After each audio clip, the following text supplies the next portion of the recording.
గణపురంలో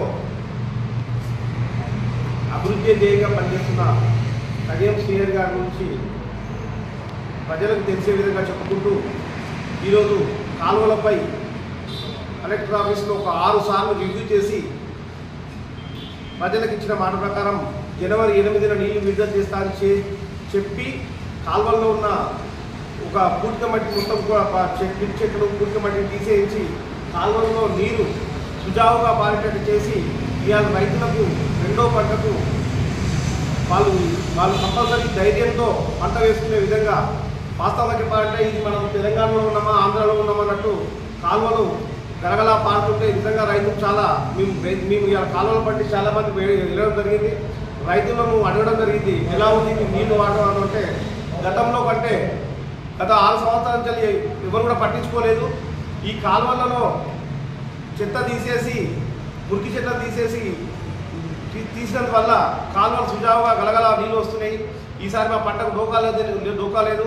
అందరూ కూడా బీడు భూములలో ఈసారి వ్యవసాయం చేస్తున్నారు. రెండో పంటకు సరైన సమయంలో నీళ్ళు ఇచ్చినందువల్ల సరైన సమయంలో పంట వేసుకొని మేము తృప్తిగా ఉన్నామనే స్థాయిలో రైతులు మాట్లాడుతున్నారు.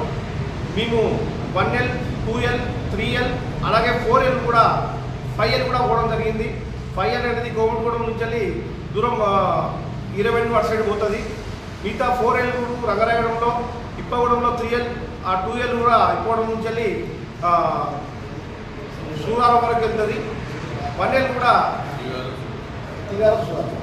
1L కూడా విష్ణాపురం నుంచి తీగారం వరకు వెళ్తుంది. అలాగే నమ్మిగొండ కూడా చూసాం. ప్రతి ఒక్క విలేజ్లో కూడా ఇలా నీరు అందింది. చెరువులకు నీళ్ళు నిండుతున్నాయి. తీగారం చెరువు కూడా సగం వరకు నిండింది. అలాగే నమిలిగొండ కూడా చెరువులో కూడా నీళ్లు అందడం జరిగింది. అలాగే సూరారం చెరువులో కూడా నీళ్లు అందడం జరిగింది. ప్రతి ఒక్క ఎకరం ఏదైతే ఉన్నారో కాలువతో నీళ్లు పారే ఎకరం కూడా ఈరోజు రెండో పంటకు ధారాళంగా నీళ్లు వచ్చే పరిస్థితిలో ఉన్నది.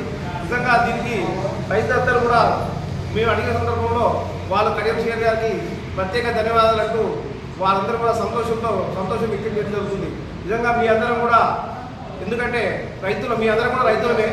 మేము కూడా గతంలో ఎప్పుడో వచ్చినాయి ఫస్ట్ కాలువ స్టాండ్ వచ్చిన ఇల్లు మళ్ళీ ఈరోజు చూస్తున్నాము. వారి రైతులతో సహా మేము కూడా ఆనందం వ్యక్తం చేస్తున్నాము. ఈరోజు వారికి మేము కూడా ఈ పత్రికా సమావేశం ద్వారా ప్రత్యేక ధన్యవాదాలు కృతజ్ఞతలు తెలుపుకుంటున్నాము.